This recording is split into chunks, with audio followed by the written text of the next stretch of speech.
تو اس کے ساتھ ساتھ ہمارے بہت اچھا کمپٹیشن ہوتے ہیں, بہت اچھا فائٹس ہوتے ہیں. میں نے ہمیشہ سنا ہے کہ چین ایک بہت بڑا ملک ہے, اس لیے میں چین اور ہانگچو کے بارے میں جاننے اور یہ دیکھنے کے لیے کہ یہ مقابلہ کہاں منعقد ہوا ہے بہت پرجوش ہوں. میں امید کرتی ہوں اور میرے ذہن میں موجود ہے کہ یہ ایک بہت بڑا شہر ہے اور اس کو ایکسپلور کرنے میں مزہ آئے گا. اور ٹریننگ تو کافی زور شور سے چل رہی ہے کہ ہم نے چائنا جانا ہے, کھیلنا ہے, اور یہ ایشین گیمز ہیں جس میں اور بھی کنٹریز آئیں گے اور انشاءاللہ ہم اچھا نام وہاں پہ اپنا روشن کریں گے, پاکستان کے لیے میڈلز جیتیں گے. میرا 1-2 دفعہ جانا ہوا یہاں پاکستان سپورٹس بورڈ کے اندر, اور مختلف جو فیڈریشنز ہیں سپورٹس کی ان کے وینیوز میں جانا ہوا, تو بڑے جوش و خروش کے ساتھ جو ہیں لوگ تیاری کر رہے ہیں. ظاہر ہے کہ ایک بہت بڑا ایونٹ ہے, اور جو کھلاڑی بھی ایشین گیمز میں حصہ لے رہے ہیں وہ مجھے بڑے موٹیویٹڈ اور انتھوزیسٹ لگے, اور بڑی وہ جان جو لڑا کے وہ اپنی پریکٹس کر رہے ہیں. اور ہمیں امید ہے کہ انشاءاللہ پاکستان جو ہے وہ جیسے کچھ کھیلوں کا میں نے ذکر کیا کہ اس میں جو ہے نا انشاءاللہ ضرور میڈل ٹیبل پہ آئے گا. خاص طور پہ میں ذکر کرنا چاہوں گا ہاکی کا بھی, کہ ریسنٹلی ہم نے ورلڈ کپ کے لیے کوالیفائی کیا, اور ایشیا کے اندر ہم ٹاپ 2 ٹیم جن کا فائنل ہوا اس کے اندر شامل تھے.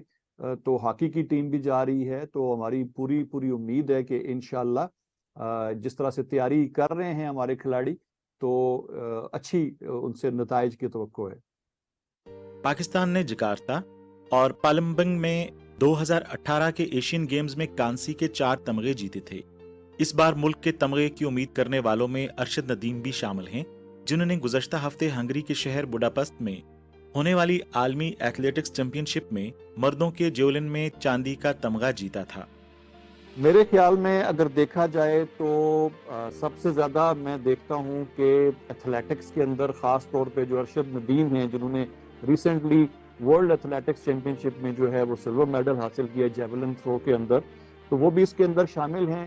تو ان کا بھی ایک چانس ہے کہ وہ انشاءاللہ میڈل ٹیبل پہ آ سکتے ہیں. اور اس کے علاوہ اسکواش جو ہے اس میں ہمارے پاس اچھے چانسز ہیں. پاکستان کی جو اسکواش کی ٹیم ہے وہ اس کے اندر شامل ہے, کیونکہ 25 تقریباً کھیلوں کے اندر پاکستان سے یہاں سے ایونٹ جو ہے وہ ایونٹس میں لوگ جا رہے ہیں.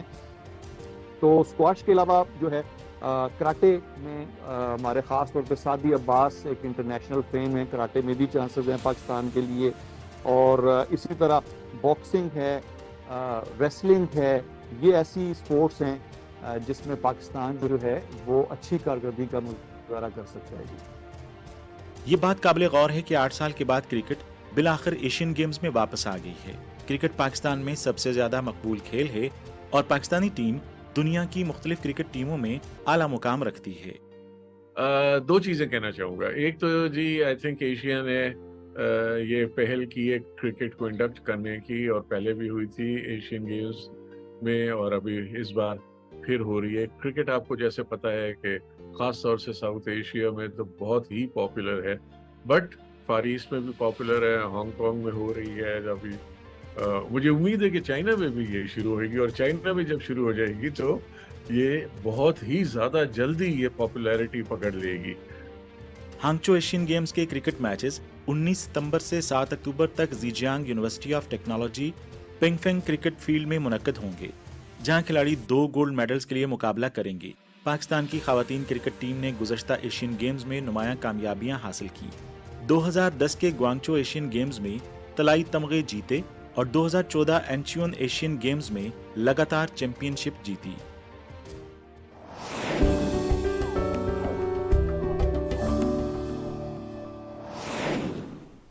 ناظرین، پاکستان سمندری اور میٹھے پانی کے وسائل سے مالا مال ہے، جو سمندری غذا جیسے مچھلی اور کیکڑے کے لیے موزوں ماحول فراہم کرتا ہے۔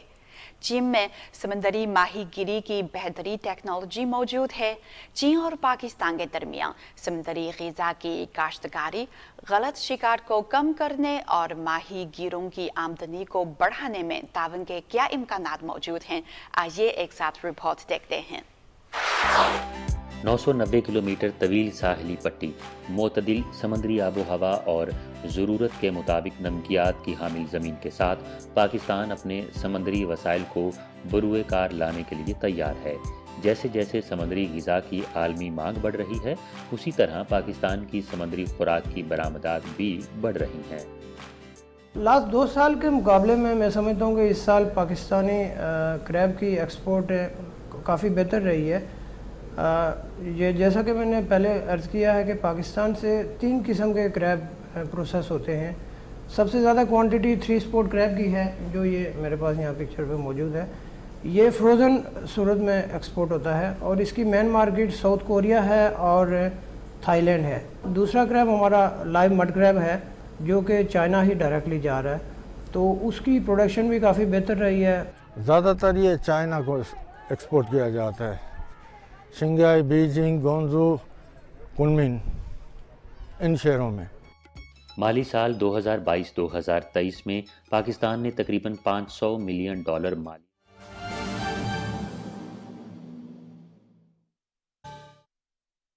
چیلنجز کا سامنا ہے۔ ایک حالیہ اندازے کے مطابق پر ڈے 50,000 kg یا اس سے بھی زیادہ چھوٹے جھینگے اور چھوٹے کریب اور چھوٹے جو پروڈکٹ ہیں، جن کا ایک سائز آپ یہ کہہ لیں کہ ایک چاول کے دانے جتنا ہوتا ہے، جیسے ایک شرمپس کی آپ فار ایگزامپل، تو ان کی بھی جو ہے نا وہ ایلیگل کیچنگ ہوتی ہے۔ تو میں یہ سمجھتا ہوں اس کے اوپر اگر پابندی لگائی جائے تو اس سے جو ایکسپورٹ ہے وہ کئی گنا بڑھ سکتی ہے۔ چین اور پاکستان دونوں غیر مقصود ماہی گیری کی روک تھام اور سمندری تحفظ کو فروغ دینے کے لیے سرگرم ہیں۔ مثال کے طور پر چین نے مچھلی کے لاروا کو بچانے کے لیے ٹھوس معیارات قائم کیے ہیں، جنہیں سخت قوانین اور نامزد ماہی گیری کی پابندیوں سے تقویت ملی ہے۔ مچھلی کے لاروا کی حفاظت کے لیے ہم نے کم از کم جالی کا سائز 25 ملی میٹر مقرر کیا ہے۔ بوہائی اور یلو سی کے علاقے 35 ڈگری ارض البلد کے شمال میں سمندری مچھلیوں کی افزائش کی حفاظت کے لیے ہر سال 1 مئی سے 1 ستمبر تک ماہی گیری پر پابندی لگاتے ہیں۔ اگر سائز وائز کے اوپر کنٹرول کیا جائے، جو چھوٹے سائز کی کیچنگ ہو رہی ہے اس کے اوپر کنٹرول کیا جائے، فشرمین جو ہمارے ہیں ان کو ڈیزل پہ یا ان چیزوں پہ اگر سبسڈائز کیا جائے، ان کو اگر اچھی مارکیٹ ویلیو پہ مال بیچنے کو ملے، تو میں سمجھتا ہوں کہ اس میں کافی فروغ حاصل ہو سکتا ہے۔ جیسے جو 100 گرام کا کریب آج ہم ایکسپورٹ کرتے ہیں، اگر اس پہ ہم پابندی لگاتے ہیں کہ 200 گرام سے اوپر ہم ایکسپورٹ کریں گے، تو وہ 200 گرام سے اوپر جب جائے گا تو اس کی پرائز بھی ڈبل یا اس سے زیادہ ہوگی۔ اگرچہ پاکستان میں متعلقہ قوانین نافذ ہیں، لیکن بغیر جانچ کے ماہی گیری ایک مسئلہ بنی ہوئی ہے، تو دونوں ممالک کس طرح سے آپس میں تعاون کر سکتے ہیں؟ پہلے بھی کہا کہ قانون موجود ہے لیکن کیچنگ اس پہ عمل نہیں ہو رہا ہے۔ اگر پاکستان اور چائنا مل کے جو لا بنا کے، جیسے کچھ ملکوں سے ہے کہ 200 گرام سے اوپر کے کیکڑے ہی ایکسپورٹ ہو سکتے ہیں، اگر اس کے اوپر سختی سے عمل درآمد ہو تو وقتی میں سمجھتا ہوں 1 سال یا 6 مہینے کے لیے کچھ مسائل کا سامنا ہوگا، لیکن تھوڑے ٹائم کے بعد یہی ایکسپورٹ ہماری ڈبل یا اس سے بھی زیادہ ہو سکتی ہے۔ ماہی گیری کی پائیدار ترقی اور سمندری انواع کے تحفظ میں چین اور پاکستان کے درمیان تعاون کے بے شمار امکانات موجود ہیں۔ جالی کے سائز کے حوالے سے ضوابط کا مقصد کم عمر چھوٹی مچھلیوں کو شکار سے محفوظ رکھنا، ان کی بقا اور نشو و نما کو یقینی بنانا ہے۔ ہم سمجھتے ہیں کہ پاکستان کی ماہی گیری کی صنعت کو برقرار رکھنے اور ترقی دینے کے لیے اقدامات کی نشاندہی کی جائے۔ مزید یہ کہ ہماری سمندری غذا کا ایک بڑا حصہ آبی زراعت سے حاصل ہوتا ہے، جو لوگوں کی ضروریات کو پورا کرتا ہے اور سمندری حیات پر دباؤ کو کم کرتا ہے۔ یہ ایک ایسا طریقہ ہے جسے پاکستان اپنانے پر غور کر سکتا ہے۔ لیکن مڈ کریب کی اگر ہم فارمنگ کی طرف جائیں، جیسے کہ پوری دنیا کر رہی ہے، ایکوا کلچر کی طرف ہم اگر جاتے ہیں، تو اس صورت میں ہم اس کو جو ہے نا فروغ دے سکتے ہیں اور اس کی تعداد اور اس کی والیوم کو ہم بڑھا سکتے ہیں۔ پاکستان میں تقریباً 2,50,000 ایکڑ رقبہ آبی زراعت کے لیے وقف ہے۔ اس کے باوجود بھی یہ ایشیا میں مچھلی کی پیداوار میں سب سے کم ہے۔ ہمارا ایک ڈپارٹمنٹ ہے سندھ ڈیولپمنٹ بورڈ، جو سندھ گورنمنٹ کے انڈر آتا ہے، انہوں نے اس کے اوپر کچھ کام بھی کیا ہے۔ کچھ فارمنگ شپس، فارمنگ کو پروموٹ کرنے کے لیے انہوں نے انٹیریئر سندھ میں کچھ فارم وغیرہ بنائے تھے شرمپس کے، لیکن اس طرح سے خاطر خواہ اس میں کامیابی نہیں حاصل ہو سکی۔ حالیہ برسوں میں پاکستان نے آبی زراعت کی ترقی پر توجہ دی ہے، تاہم اس کے سمندری غذا کے برآمدی معیار کو چیلنجز کا سامنا ہے، جیسے کہ ناکافی ذخیرہ، مچھلی کی غیر مناسب ہینڈلنگ، SPS فائٹو سینیٹری اقدامات کی عدم تعمیل اور جدید پروسیسنگ سہولیات کی کمی وغیرہ۔ پاکستان کو ایکسپورٹ کو بڑھانا اور فیوچر ایکوا کلچر ہی ہے، کیونکہ جیسا کہ پوری دنیا ابھی ایکوا کلچر کی طرف موو ہو رہی ہے۔ میں اس وقت جو ہے فارمنگ کر رہا ہوں ابراہیم حیدری کیف میں۔ یہاں پر ہمارے سی سائڈ پہ فارم ہے، وہ فارموں میں ہم لوگ جو ہے مڈ کریب ڈالتے ہیں۔ یہاں پہ تقریباً 300 کے قریب جو ہے فارم بنے ہوئے ہیں اور اس میں مڈ کریب ڈالتے ہیں۔ جو مال جو ہے ہم لوگ اس کو فیمیل جو ہے بغیر انڈے والی وہ ڈالتے ہیں، 20-25 دن کے بعد اس میں انڈا آ جاتا ہے۔ پھر وہ جو ہے ایک 500 کی جو چیز ہے وہ الحمدللہ وہ 1000-1200 کی بن جاتی ہے 25 دن میں۔ اس کو ہم لوگ فارم میں ڈالنے کے بعد تقریباً 1 مہینے کے بعد نکالتے ہیں تو 25 سے 30% مال ڈائی ہوتا ہے، پھر ہم لوگ مال نکال لیتے ہیں، اور کم ریٹ میں بھی ہوتا ہے تو ہم لوگ لے کے رکھ لیتے ہیں، پھر جو ریٹ بڑھتا ہے نکال لیتے ہیں۔ سمندری غذا کی پیداوار اور ویلیو ایڈیشن کے شعبے میں دونوں ممالک کو اپنی منفرد صلاحیتوں پر انحصار کرنا چاہیے۔ لنک سے کچھ ایڈوائزر ہم چاہتے ہیں کہ ہمارے پاس آئیں، اس میں ہماری خصوصاً گورنمنٹ سے بھی یہ ریکویسٹ ہے کہ وہ اس میں ہمیں کچھ چیزوں پہ سبسڈائز کریں، ہمیں لینڈ دیں، بجلی کا اگر ہمیں وہ پرووائڈ کر سکتے ہیں سبسڈی پہ، پلس اور ساتھ ساتھ ہماری جو بوٹس ہیں ان پہ جدید آلات نصب ہونے چاہیے۔ اس کے ساتھ ساتھ را مٹیریل ایکسپورٹ کرنے کے بجائے ہم اگر ویلیو ایڈڈ پروڈکٹ پہ یا ریڈی ٹو ایٹ پروڈکٹ کی طرف ہم جاتے ہیں تو اس سے بھی کافی بہتری آ سکتی ہے ہمارے شعبے میں۔ چین کی سمندری ماہی گیری اور اس کی معاون صنعتیں بہترین ترقی یافتہ ہیں جو جدید سمندری ٹیکنالوجی اور جدید تکنیکوں پر مشتمل ہیں۔ اس میں سمندری مخلوق کے خول سے حاصل ہونے والے مادے جیسی ضمنی مصنوعات کی ترقی بھی شامل ہے۔ سمندری غذا کی ویلیو ایڈڈ ڈی پروسیسنگ کی صلاحیت کے ساتھ ہم اپنی تکنیکی برتری کی بنیاد پر پاکستان کو رہنمائی اور مدد فراہم کرنے کے لیے تیار ہیں۔ گوانگجو میں پاکستانی قونصل جنرل جناب سردار محمد گزشتہ سال چین آئے تھے اور وقت گزرنے کے ساتھ ساتھ انہیں اس شہر سے گہرا لگاؤ ہو گیا۔ آج سردار محمد صاحب نے ہمیں اپنے قونصل خانے میں مدعو کیا ہے اور اپنی کہانی ہم سے شیئر کرتے ہیں۔ گوانگجو ایک شاندار اور خوبصورت شہر ہے۔ یہ بہت سارے پہلوؤں سے اہمیت کا حامل ہے۔ ہزاروں سال پر محیط اس کی اپنی تاریخ ہے۔ یہ کینٹنیز کھانوں کی جائے پیدائش ہے جو نہ صرف چین میں بلکہ پوری دنیا میں بہت مشہور ہیں۔ یہاں بہت سی جگہیں ہیں جو سیاحوں اور وزٹرز اور یہاں رہنے والوں کو اپنی طرف کھینچتی ہیں، جن میں یوشو پارک، شامیان جزیرہ اور کینٹن ٹاور شامل ہیں۔ لیکن جو جگہ مجھے سب سے زیادہ پسند ہے وہ ہے گوانگچو چیملونگ سفاری پارک۔ جب میں اپنے بچوں کے ساتھ وہاں گیا تو ابتدائی تاثر اتنا اچھا نہیں تھا کیونکہ یہ سب کچھ شہر کے وسط میں ہی تھا، تو میں نے سوچا کہ اتنے اچھے سفاری پارک میں بہت بھیڑ ہوگی، لیکن جب آپ وہاں داخل ہوتے ہیں تو یہ بالکل مختلف دنیا ہے، بالکل حیرت انگیز اور ایک بڑی دنیا۔ آپ کو ایسا محسوس ہوتا ہے جیسے آپ کسی قدرتی جنگل میں کہیں جا رہے ہیں، اور یہ واقعی شہر میں بہت بڑے سائز کا جنگل ہے۔ شہر کے بارے میں اپنے ابتدائی تاثر کو مختصراً بیان کروں تو میں کہوں گا کہ مجھے گوانگچو سے محبت ہونے لگی ہے۔ چین اور پاکستان کی ثقافتیں مختلف رسم و رواج اور تہواروں کے ساتھ بہت مختلف ہیں۔ سال 2023 کے بہار میلے نے سردار پر گہرے نقوش چھوڑے ہیں، یہ اس کے لیے بہت خاص تجربہ ہے۔ میں چینی نئے سال کے دوران یہاں موجود تھا۔ نیا سال شروع ہونے سے پہلے آپ جہاں بھی جائیں آپ کو لالٹینیں اور بہت سارے خرگوش نظر آتے ہیں، اور ہمیں ایک بہت اچھا خرگوش بھی ملا۔ سرخ رنگ کا یہ میرا پسندیدہ رنگ ہے۔ یہ چین میں خوش قسمتی کا رنگ بھی ہے۔ ایک اور اہم بات یہ ہے کہ خرگوش کا سال وہ سال ہے جس سال میں پیدا ہوا تھا، اس لیے یہ میرے لیے خاص اہمیت کا حامل ہے۔ میں 1975 میں پیدا ہوا تھا، تو یہ میرا سال ہے، اور انہوں نے کہا کہ یہ آپ کے لیے خوش قسمتی کا سال ہے۔ میں اسے ایسی جگہ رکھتا ہوں جہاں میں اسے ہر روز دیکھ سکتا ہوں۔ گوانگزو میں پاکستانی قونصل خانے کے قونصلر ضلع میں گوانگدونگ، کوانگسی، فوجیان، ہنان اور ہینان شامل ہیں۔ اس علاقے میں زیادہ تر آبادی شہری ہے اور ان کی قوت خرید اور بین الاقوامی مصنوعات سے بے پناہ محبت ہے۔ اس قونصلر ضلع میں پاکستان کی برآمدات 2020 میں تقریباً $350 ملین تھیں، جو پچھلے سال $1 بلین سے زیادہ ہو گئیں۔